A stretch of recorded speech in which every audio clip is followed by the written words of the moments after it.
presentado por Deise Alejandra Gómez Castillo de la Universidad Iberoamericana. Entrando en materia, vamos a hablar sobre la historia de la genética. Nos dice que la historia de la genética inicia a mediados del siglo XIX por trabajos de Gregor Mendel, que en su momento fueron ignorados, pero que a inicios del siglo XX fueron descubiertos por varios científicos, como Thomas Young, como Alfred y como Ronald Fisher, quienes realizaron grandes aportes y estudios sobre la organización de los cromosomas. También podemos observar que a partir de la década de 1980, la genética tuvo un nuevo impulso de la mano de los desarrollos, pues en el campo de la información, ya que estas tecnologías les permitieron secuenciar los genomas completos, dio origen a lo que hoy se conoce como la genomica. Por otro lado, encontramos fechas importantes de la genética, como lo es, en 1858 encontramos la célula como unidad de reproducción, donde el alemán Rodolfo da la continuidad de la vida por la división celular y establece que es la célula como la unidad de reproducción. También encontramos que en 1859 el origen de las especies de Darwin presentó su teoría de la evolución. Postuló que los organismos actuales proceden de seres que existieron en el pasado y atravesaron por un proceso de herencia con modificaciones. En 1865 aparecen las leyes de Mendel, donde hoy en día es considerado como el fundador de la genética, donde consistía en las primeras reglas básicas sobre la transmisión de los patrones por herencia, de los padres hacia sus hijos. Entre los periodos de 1900 y 1940 aparece la genética clásica, que esta genética surgió como ciencia propia e independiente con el redescubrimiento de las leyes de Mendel. En 1905 y 1909 aparece la definición del término de genética y el término de gen. Y en 1910 se da el descubrimiento de los cromosomas por Thomas Morgan y su grupo de la Universidad Colombiana, quien descubrió la base de los cromosomas que se encuentran en cada célula. También encontramos que en 1913 se da el primer mapa genético. Este lo hace Alfred, quien esbozó el primer mapa genético que mostraba la ubicación de los genes, entre otras características importantes de la genética. En 1930 encontramos que los genes como unidad de la herencia. Se confirmó que los factores hereditarios o genes son la unidad básica de la herencia, tanto funcional como estructural, y que están localizados en los cromosomas. En 1940 y 1969 encontramos que el ADN como sustancia genética, donde se reconoce que el ADN como la función genética y el ARN como la molécula. En 1970 y 1981 encontramos las primeras técnicas de manipulación del ADN, donde este periodo surgieron las primeras técnicas de manipulación del ADN con los primeros ratones y moscas concebidos artificialmente mediante la ingeniería genética.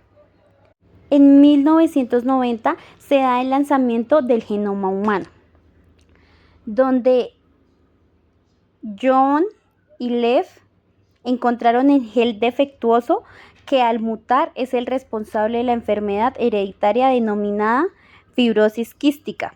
Se lanzó este proyecto de genoma humano en 1990. En 1995 y 1996 encontramos el primer mamífero clonado por Ian y por Kate, que obtuvieron el primer mamífero clonado, en este caso la oveja Dolly. Y finalizando con estas fechas importantes, encontramos en el periodo del 2001 al 2019 el siglo de la genética, donde el proyecto del genoma humano se completó de una manera exitosa.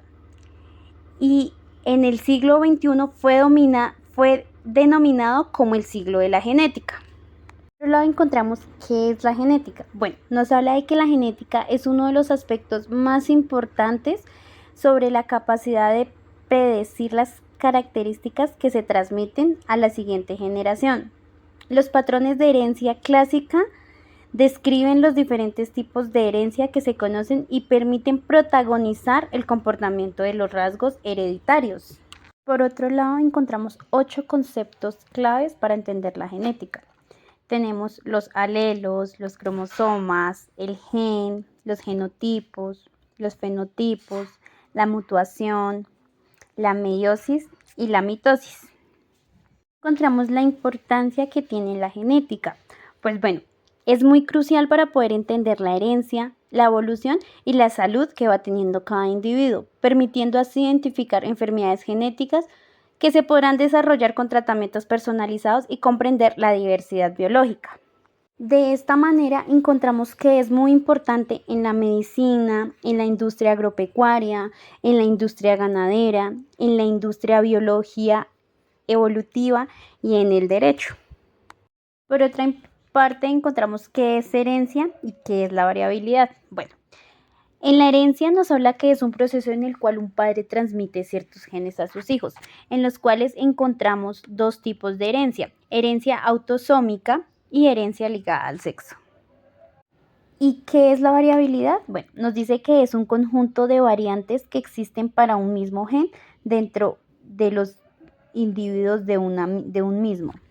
También encontramos que hay causas de la variabilidad como la reproducción sexual y la mutuación.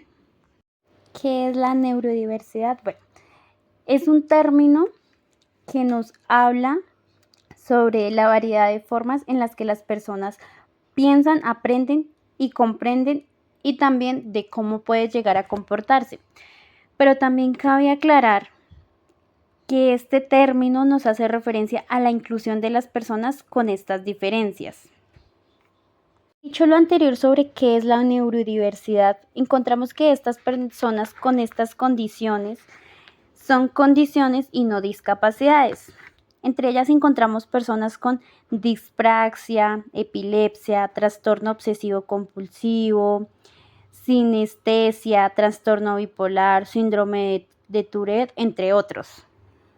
Por último, encontramos la postura ética frente a la genética. Bueno, esto nos habla de que es un término con el cual se debe considerar los aspectos como la privacidad, la autonomía, la equidad y sobre todo la responsabilidad social que tiene cada uno de los seres humanos y sobre todo los profesionales de la genética, encontrando así una autonomía, una libertad, una transparencia, la responsabilidad, la justicia, la dignidad humana y la precaución de sostenibilidad, donde nos permite ser transparentes sobre todos los métodos y objetivos de una investigación, así a sumar la responsabilidad que tiene las implicaciones éticas de sus descubrimientos.